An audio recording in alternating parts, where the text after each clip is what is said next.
ഞാൻ ഇങ്ങനെ ഒരു സ്റ്റോറി ഒരിക്കൽ കേട്ടു. ഒരു ചർച്ചിൽ ഒരു പാവപ്പെട്ട സഭയാണ്. ആ സഭയിൽ ആകെപ്പാടെ ഒരാളെ ഉള്ളൂ ധനികനായ വ്യക്തി. അയാൾക്ക് കാറുമുണ്ട്, വലിയ പാലസ് പോലുള്ള വീടുമുണ്ട്, മറ്റുള്ള കാര്യങ്ങൾ വല്ലതും ഉണ്ട്. ബാക്കിയുള്ളതെല്ലാം വെറും പാവങ്ങളാണ്. അങ്ങനെ ഇരിക്കെ ഒരു ദിവസം മീറ്റിങ്ങിന് ഭയങ്കര മഴ പെയ്തു. ഒരു വിശ്വാസിക്കും വരാൻ പറ്റിയില്ല മഴയായതുകൊണ്ട്. പക്ഷേ ഇങ്ങേർക്ക് വരാൻ പറ്റിയ കാര്യം കാറുള്ളത് കൊണ്ട് അദ്ദേഹത്തിന് വരാൻ പറ്റി. ഒടുവിൽ ഇദ്ദേഹം മാത്രം മീറ്റിങ്ങിലിരുന്നപ്പോൾ പാസ്റ്റർ ചിന്തിച്ചു, മീറ്റിംഗ് കളയണ്ട, നടത്തിയേക്കാം എന്ന് വെച്ച് ഒരു പാട്ടുമൊക്കെ പാടി മീറ്റിംഗ് നടത്തുന്ന കൂട്ടത്തിൽ പാസ്റ്റർ ചിന്തിച്ചു, ഇന്ന് ഇദ്ദേഹത്തോട് എനിക്കൊന്ന് പ്രസംഗിക്കണം. കാര്യം ഈ മനുഷ്യൻ ഇത്രയും പൈസ ഉണ്ടായിട്ടും 1 രൂപ ദൈവരാജ്യത്തിന് വേണ്ടിയോ മറ്റുള്ളവർക്ക് വേണ്ടിയോ പ്രയോജനമുള്ള ഒരു കാര്യം ഇദ്ദേഹം ചെയ്യത്തില്ല. വളരെ സ്വാർത്ഥനായ ഒരു വ്യക്തി, സ്വന്തം കാര്യം മാത്രം നോക്കി ജീവിക്കുന്ന ഒരു വ്യക്തി. അപ്പം ഈ സഭയിൽ ഇദ്ദേഹത്തോട് പ്രസംഗിക്കാനുള്ള ഒരു മെസ്സേജ് പാസ്റ്ററിലുണ്ട്. അത് പ്രസംഗിച്ച് ഈ പാവങ്ങളെയൊക്കെ എന്തിനാണ് വിഷമിപ്പിക്കുന്നത്? പാവങ്ങളെ വല്ലതൊക്കെ കൂടുതൽ കൊടുക്കുന്നത് നിങ്ങൾക്കറിയാമല്ലോ. എപ്പോഴും കൂടുതൽ എപ്പോഴും കൊടുക്കാനായിട്ട് പരിശ്രമിക്കുന്നതും കൊടുക്കുന്നതും ഒക്കെ പാവങ്ങളാണെന്നുള്ളതാണ് ഒരു യാഥാർത്ഥ്യമാണ്. അതൊരു വലിയൊരു ഫാക്റ്റാണ്. ഞാനീ പറയുമ്പോൾ ഞാൻ പറഞ്ഞല്ലോ, ഈ കൊടുക്കുന്നത് കിട്ടാൻ വേണ്ടി കൊടുക്കുന്ന ആളുകൾ ഒത്തിരി ഉണ്ടായിരിക്കാം. അത് നമ്മൾ ഇന്നത്തെ ഒരു വലിയൊരു ബിസിനസ് ടെക്നോളജിയാണ്. പക്ഷേ കൊടുക്കരുതെന്നല്ല അതിൻ്റെ അർത്ഥം. ഞാൻ ഇന്ന് രാവിലെ പറഞ്ഞൊരു കാര്യമുണ്ട്. ദൈവത്തിന് നമ്മൾ എന്ത് ചെയ്യുകയാണ്? അർപ്പിക്കുകയാണ്. അർപ്പിക്കുമ്പോൾ ഉള്ള പ്രത്യേകത എന്താണെന്ന് അറിയാമോ? നമ്മൾ കൊടുക്കുമ്പോൾ നമുക്കുള്ളതിൽ നിന്ന് എന്തെങ്കിലും ഒന്ന് നമ്മൾ ചൂസ് ചെയ്ത് എടുത്തു കൊടുക്കുകയാണ്. അർപ്പിക്കുമ്പോൾ അങ്ങനല്ല, നമുക്കുള്ളതെല്ലാം കൂടെ അങ്ങ് കൊടുക്കുകയാണ്, ഇല്ലേ? ദൈവത്തിന് ഇഷ്ടമുള്ളത് അവൻ എടുക്കുകയാണ്. അങ്ങനെ അർപ്പണമാണ് ഇന്ന് ആവശ്യമല്ലാതെ പുതിയ നിയമത്തിൽ അർപ്പിക്കുകയാണ്. നമ്മൾ മൊത്തമായിട്ട് നമുക്ക് ഉള്ളത് എന്ന് പറയാൻ പോലും ഇല്ലാത്ത നിലയിൽ നമ്മൾ മൊത്തമായിട്ട് it all belongs to God. Everything belongs to God. നമ്മുടെ ചെലവിനൊക്കെ നമുക്ക് വല്ലപ്പോഴും എടുക്കാമെന്നുള്ളതേ ഉള്ളൂ. ചിലപ്പോൾ ആളുകൾ പറയാറുണ്ട്, നീ ദൈവരാജ്യത്തിന് വേണ്ടി എത്ര % കൊടുക്കുന്നുണ്ടെന്ന്. എത്ര % കൊടുക്കുന്നു എന്നുള്ളത് വലിയൊരു ഇഷ്യൂ അല്ല, എത്ര എടുക്കുന്നു എന്നുള്ളതാണ് വിഷയം. നിനക്ക് തിന്നാനും കളിക്കാനുമായിട്ടൊക്കെ എത്ര എടുക്കുന്നു എന്ന് ആലോചിച്ചോണം. വളരെ സൂക്ഷിച്ചു വേണം. നമുക്ക് വേണ്ടി പണം സ്പെൻഡ് ചെയ്യുന്നത് എപ്പോഴും എന്ത് ചെയ്യണം? വളരെ സൂക്ഷിച്ചു വേണം. കാര്യം നമ്മൾ ദൈവത്തിൻ്റെതിൽ നിന്ന് എടുക്കുകയാണെന്ന് ഓർത്തോണം. അല്ലാതെ നമ്മൾ എന്തെങ്കിലും കൊടുത്തേച്ച് ഞാൻ കർത്താവിന് കൊടുത്തു എന്നൊന്നും പറഞ്ഞ് വലിയ വർത്തമാനമൊന്നും പറയരുത്. കൊടുക്കാനൊന്നും നമ്മളൊന്നും ആരും അല്ല. അതൊക്കെ നമ്മുടെ ഒരു തെറ്റിദ്ധാരണയാണ്. നമ്മളങ്ങ് എടുക്കുകയാണ്. It all belongs to God. You know that it all belongs to God and you are taking it what you need. നിങ്ങളുടെ ആവശ്യങ്ങൾ അതിനകത്ത് നിന്ന് എടുക്കുന്നുള്ളേ ഉള്ളൂ. It belongs to God. അപ്പോൾ ഈ മനുഷ്യനെ, ഞാൻ പറഞ്ഞത്, ഈ മനുഷ്യനെ സംബന്ധിച്ചിടത്തോളം ഇയാൾ 1 രൂപ ഒരു മനുഷ്യനും കൊടുക്കുന്നതുമല്ല, ആരുമായിട്ടും കരുണ കാണിക്കുന്നതല്ല, പള്ളിയിലും കൊടുക്കത്തില്ല, സഭയിലും കൊടുക്കത്തില്ല, ഒന്നും ചെയ്യാത്തൊരു മനുഷ്യൻ. എന്നാൽ ഇങ്ങേർക്ക് വേണ്ടി അങ്ങ് പ്രസംഗിച്ചേക്കാമെന്ന് ചിന്തിച്ച് പാസ്റ്റർ വളരെ നല്ലൊരു മെസ്സേജ് കർത്താവിന് വേണ്ടി കൊടുക്കുന്ന കാര്യം, മറ്റുള്ളവരെ സഹായിക്കുന്ന കാര്യം, പാവങ്ങൾ, നമ്മുടെ അനാഥരെയും വിധവമാരെയും കർത്താവ് എത്ര നോക്കുന്നു, അതുപോലെ നമ്മൾ സമൂഹത്തിലെ അനാഥരും വിധവരുമായ ആളുകൾക്ക് വേണ്ടി നമ്മൾ എത്രമാത്രം കരുതലോടുകൂടെ പ്രവർത്തിക്കണം, ഈ വക വിഷയങ്ങളെല്ലാം അങ്ങ് പ്രസംഗിച്ചു. ഒറ്റയാളേ ഉള്ളൂ, പക്ഷേ പുള്ളി അങ്ങ് പ്രസംഗിച്ചു കഴിഞ്ഞപ്പോൾ ഈ പാസ്റ്ററുടെ അടുത്ത് ഈ വ്യക്തി വന്നിട്ട് പറഞ്ഞു, എൻ്റെ പാസ്റ്ററെ, എന്തോ നല്ലൊരു പ്രസംഗമായിരുന്നു. ഞാൻ ഇത്രയും കാലത്തിനിടയ്ക്ക് ഇത്രയും നല്ലൊരു പ്രസംഗം കേട്ടിട്ടില്ല പാസ്റ്ററെ. പക്ഷെ എന്താ കാര്യം? കേൾക്കേണ്ട ആരും ഇന്ന് വന്നില്ലല്ലോ. മനസ്സിലായല്ലോ? ഇദ്ദേഹം പറയുന്നത് ഇതൊന്നും ആർക്ക് വേണ്ടിയുള്ളതല്ല, ഇങ്ങേർക്ക് വേണ്ടി മാത്രമാ പാസ്റ്റർ വാസ്തവത്തിൽ പ്രസംഗിച്ചത്. പക്ഷെ പുള്ളി പറയുന്നത് കേൾക്കേണ്ട ആരും വന്നില്ലല്ലോ. ഇതാ നമുക്ക് പലപ്പോഴും ഉണ്ടാകുന്ന പ്രശ്നം. മെസ്സേജസ് അല്ലെങ്കിൽ it is not just the message of people who preach the message of the Bible. വേദപുസ്തകം നമ്മളെ പഠിപ്പിക്കുന്നതായ കാര്യങ്ങൾ അത് എനിക്ക് എന്ന് പറയാനായിട്ട് നമുക്ക് കഴിയാത്തിടത്തോളം കാലം അതൊരു അനുഗ്രഹമാകുന്നില്ല. ഇവിടുത്തെ ഒരു വലിയ പ്രോബ്ലം ഇതാണ്.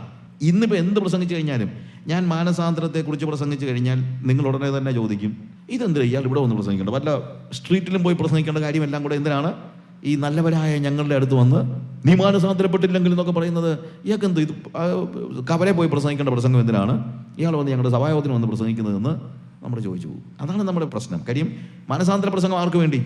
കവലയിലുള്ളവർക്ക് വേണ്ടി. ഒരു കാര്യം ഞാൻ പറയാം, മാനസാന്തരപ്പെടുവീൻ എന്നുള്ള വേദപുസ്തകത്തിൻ്റെ സന്ദേശം പ്രസംഗിക്കപ്പെട്ടത് 90% കൂടുതൽ സഭകളിലാണ്. അത് നിങ്ങൾ മനസ്സിലാക്കണം.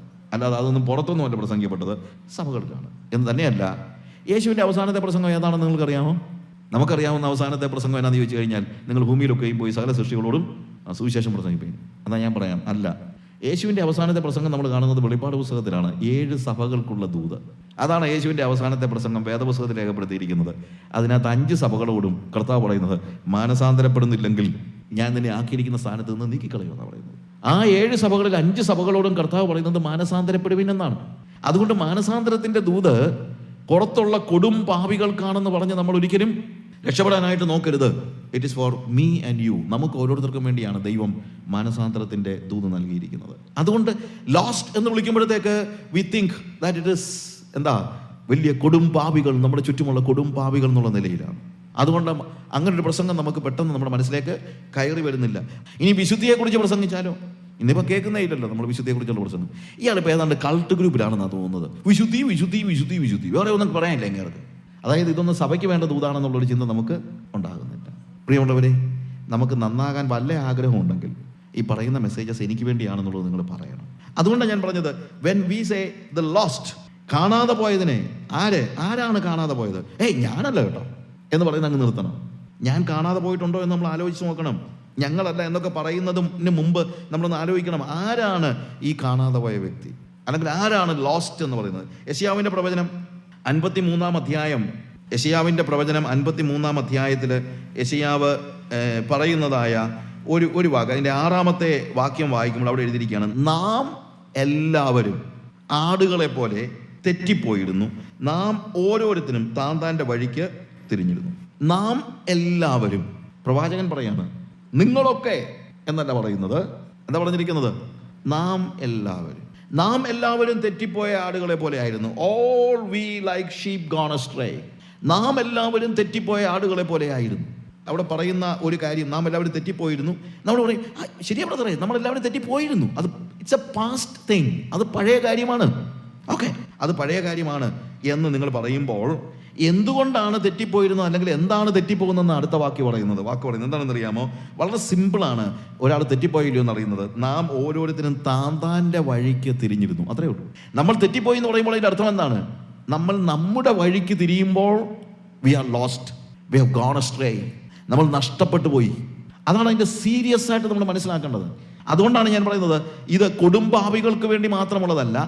ആരൊക്കെ, even if you are a believer or a pastor or a missionary, എന്തുമായിക്കോട്ടെ, if you are walking in your own way, you are lost. നിങ്ങൾ നിങ്ങളുടെ വഴിയിലാണ് യാത്ര ചെയ്യുന്നതെങ്കിൽ ഈ വാക്യം നമുക്കുള്ളതാണ്. All we like sheep gone astray, we have turned everyone to his own way. നമ്മുടെ സ്വന്തം വഴിയിലേക്ക് തിരിയുക, അത്രേ ഉള്ളൂ, വേറെ ഒന്നുമില്ല. സ്വന്തം വഴി നടക്കുന്ന എല്ലാവരും എങ്ങനെയുള്ളവരാണ്?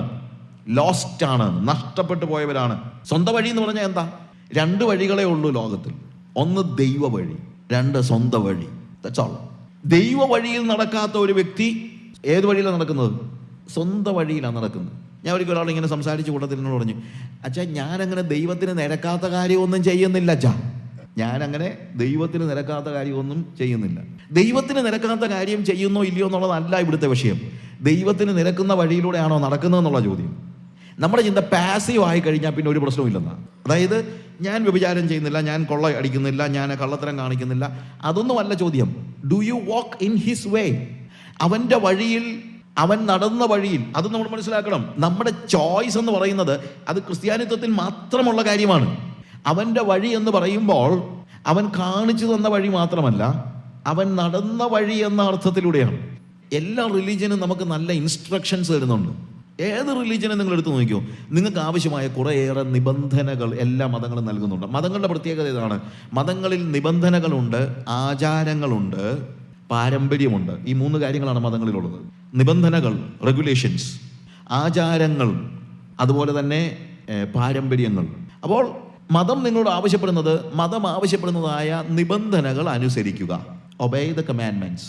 അതുപോലെ മതം പറയുന്നതായ ആചാരങ്ങൾ, റിച്വൽസ്, അത് പ്രാക്ടീസ് ചെയ്യുക, പ്രാക്ടീസ് ദ റിച്വൽസ്, ആചാരങ്ങൾ അനുഷ്ഠിക്കുക. ആൻഡ് ഫോളോ ദ ട്രഡീഷൻസ്, പാരമ്പര്യത്തെ പിൻപറ്റുക. നിങ്ങൾക്ക് ഏത് മതത്തിലും ആ മതത്തിൻ്റെ ആളാകാൻ ഈ 3 കാര്യങ്ങൾ മതി. അതിൻ്റെ നിബന്ധനകളെ അനുസരിക്കുക, അതിൻ്റെ ആചാരങ്ങളെ അനുഷ്ഠിക്കുക, എന്താണ്, അതിൻ്റെ പാരമ്പര്യത്തെ പിന്തുടരുക. പക്ഷേ റിലീജിയൻ എന്ന നിലയിലല്ല നമ്മൾ വേദപുസ്തകത്തെ കാണേണ്ടത്, ക്രിസ്ത്യാനിത്വത്തെ കാണേണ്ടത്. ക്രിസ്ത്യാനിത്വം എന്ന് പറയുന്നത് അതല്ല. ഒരു ദൈവം നിങ്ങളുടെ മുമ്പിൽ നടക്കുകയാണ്. ഇത് വേറെ എങ്ങും നമ്മൾ കാണുന്നില്ല. ഒരു ദൈവവും ഞാൻ നടന്ന വഴിയെ നടക്കാനല്ല പറയുന്നത്, ഞാൻ പറയുന്ന വഴിയെ നടക്കാനാണ് പറയുന്നത്. പക്ഷേ യേശു പറയുന്നത് ഞാൻ പറയുന്ന വഴിയെ നടക്കാനല്ല, ഞാൻ നടന്ന വഴിയെ നടക്കാൻ. അതുകൊണ്ടാണ് അവൻ്റെ വഴി എന്ന് പറയുമ്പോൾ മതം നമ്മളെ പഠിപ്പിക്കുന്നതായ നിബന്ധനകളല്ല എന്ന് ഞാൻ പറയാൻ കാര്യം. അതിനപ്പുറത്ത് നമ്മുടെ മുമ്പിൽ യേശു കർത്താവ് നടന്ന്, he trod a way for us and he is ahead of us and he is with us. അവൻ തുറന്ന ഒരു വഴിയുണ്ട്, അവൻ നടന്ന ഒരു വഴിയുണ്ട്. ആ വഴിയിൽ അവൻ നമുക്ക് മുമ്പേ പോയവനാണ്, ഇപ്പോൾ നമ്മുടെ കൂടെ നടക്കുന്നവനുമാണ്. ആ വഴിയെ നടക്കുമ്പോൾ മാത്രമേ നമ്മൾ ലോസ്റ്റ് അല്ലാതാകുന്നുള്ളൂ. അവനോട് ചേർന്ന് അവൻ പോയ വഴിയിൽ അവൻ്റെ പിന്നാലെ അവൻ്റെ ചുവടുകളിൽ നടക്കാത്ത ഓരോ വ്യക്തിയും even if he is a missionary, he is lost. തീർച്ചയായും ഇത് പാപികൾക്ക് പ്രാധാന്യമുള്ള വാക്കാണ്, അല്ലാതെ ഞാൻ പറയുന്നില്ല. പക്ഷേ ഇത് പാപികൾ എന്ന് നമ്മൾ മുദ്ര കുത്തിയിരിക്കുന്ന ആളുകൾക്ക് മാത്രമല്ല. ലോസ്റ്റ് എന്ന് പറയുമ്പോൾ നമ്മൾ മുദ്ര കുത്തിയവർ മാത്രമല്ല, മുദ്ര കുത്തുന്ന നമ്മളും ചിലപ്പോൾ അതിൻ്റെ ഭാഗമായി പോകും എന്നുള്ളത് നമ്മൾ അറിയണം. ഞാൻ പറഞ്ഞല്ലോ, 2 വഴികളേ ഉള്ളൂ, ഒന്ന് ദൈവത്തിൻ്റെ വഴി, ഒന്ന് നമ്മുടെ വഴി. പക്ഷേ ഈ നമ്മുടെ വഴി എന്ന് പറയുന്നത് നമ്മൾ കണ്ടെത്തിയ വഴി ആയിരിക്കണം നിർബന്ധമൊന്നുമില്ല. അല്ലെങ്കിൽ തെറ്റിപ്പോകുന്ന വഴി പലപ്പോഴും നമ്മൾ ഉണ്ടാക്കിയ വഴിയല്ല. ഇതിന് മുമ്പ് ഇതുപോലെ ഒരാൾ നടന്നിട്ടുണ്ട്. ദൈവ വഴി എന്ന് പറയുന്നത് എന്താണ്? ദൈവം നടന്ന വഴിയാണെങ്കിൽ നമ്മുടെ വഴി എന്ന് പറഞ്ഞാൽ നമ്മൾ നേരത്തെ ഇത് നടന്നിട്ടില്ലല്ലോ. അപ്പോൾ പിന്നെ ഇത് ആരുടെ വഴിയാണ്? ശരിക്കും പറഞ്ഞാൽ ഇത് പിശാചിൻ്റെ വഴിയാണ്. You understand? ഇത് പിശാചിൻ്റെ വഴിയാണ്. നമ്മളത് അറിയുന്നില്ല എന്നേ ഉള്ളൂ. യേശുവിൻ്റെ വഴി വിട്ട് മറ്റൊരു വഴിയെ നടക്കാൻ നമ്മൾ പരിശ്രമിക്കുമ്പോൾ സ്വാഭാവികമായും നമ്മൾ പിശാചിൻ്റെ വഴിയെ നടക്കുകയാണ്. കാര്യം യേശുവിൻ്റെ വഴി വിടാൻ നമുക്ക് സജഷൻസ് തന്നത് ആര് തന്നെയാണ്? അത് പിശാചാണ്. അതുകൊണ്ട് നമ്മൾ പലപ്പോഴും അറിയുന്നില്ലെങ്കിലും നമ്മൾ നടക്കുന്ന ആരുടെ വഴിയാണ്? പിശാചിൻ്റെ വഴിയാണ്. നമ്മുടെ മുമ്പിൽ അവൻ നടക്കുന്നുണ്ട്. അവനാണ് ആദ്യം ഈ വഴിയെ നടന്നത്. അവൻ്റെ പ്രത്യേകത നമ്മളുമായിട്ട് ഒരു വ്യത്യാസമേ ഉള്ളൂ. യേശു നടക്കുന്ന വഴി നമ്മൾ തിരഞ്ഞെടുത്ത വഴിയോ നമ്മൾ വെട്ടിയ വഴിയോ അല്ല. ആര് വെട്ടിയ വഴിയാണ്? യേശു വെട്ടിയ വഴിയാണ്. അല്ലെങ്കിൽ യേശു നടന്ന വഴി അവൻ ഉണ്ടാക്കിയ വഴിയാണ്. അതിലെയാണ് നമ്മൾ നടക്കുന്നത്. തിരിച്ച് നമ്മൾ നടക്കുമ്പോൾ പിശാച് നേരത്തെ പോയ വഴിയെ കൂടെ നമ്മൾ നടക്കുന്നത്, അല്ലാതെ നമ്മൾ വഴി ഉണ്ടാക്കി പോകുമല്ലോ. അപ്പം നാച്ചുറലി ദൈവ വഴി, എൻ്റെ വഴി എന്ന് പറയുന്നതിന് ഒരു പര്യായപദമായി പറഞ്ഞാൽ 2 വഴികളുണ്ട്. ഒന്ന് ദൈവ വഴി, ഒന്ന് പിശാചിൻ്റെ വഴി. കാരണം ഇതിലെ ആദ്യം നടന്നെന്ന് പറയുമ്പോൾ വഴി തെറ്റിപ്പോയതല്ല, അവൻ തെറ്റായ വഴി തിരഞ്ഞെടുത്തതാണ്. പിശാചിൻ്റെ പ്രത്യേകത അതാണ്. നമ്മളിൽ നിന്നുള്ള വ്യത്യാസം അത്രേ ഉള്ളൂ. നമ്മളൊക്കെ ചിലപ്പോൾ തെറ്റിപ്പോയതായിരിക്കും, പക്ഷേ അവനങ്ങനല്ല. അവനൊരു വഴി ഉണ്ടാക്കുകയാണ്. ആദ്യത്തെ റിബല്യൻ അവൻ്റെ വകയാണ്, പിശാചിൻ്റെ വകയാണ്. First rebellion. ദൈവ വഴി വിട്ടിട്ട് ഇതെനിക്ക് വേണ്ട എന്ന് പറഞ്ഞ് പോയത് ആരാണ്? പിശാചാണ്. ഞാൻ ദൈവത്തിൻ്റെ വഴിയിൽ നടക്കത്തില്ലെന്നും എൻ്റെ വഴിയെ പോകുമെന്നും തിരഞ്ഞെടുത്തത്. അവൻ തെറ്റിപ്പോയതല്ല, അവൻ തെറ്റായ വഴി തിരഞ്ഞെടുത്തതാണ്. റിബല്യനാണ്. ദൈവ വഴി വേണ്ട എന്ന് വെച്ച് പോയവനാണ്.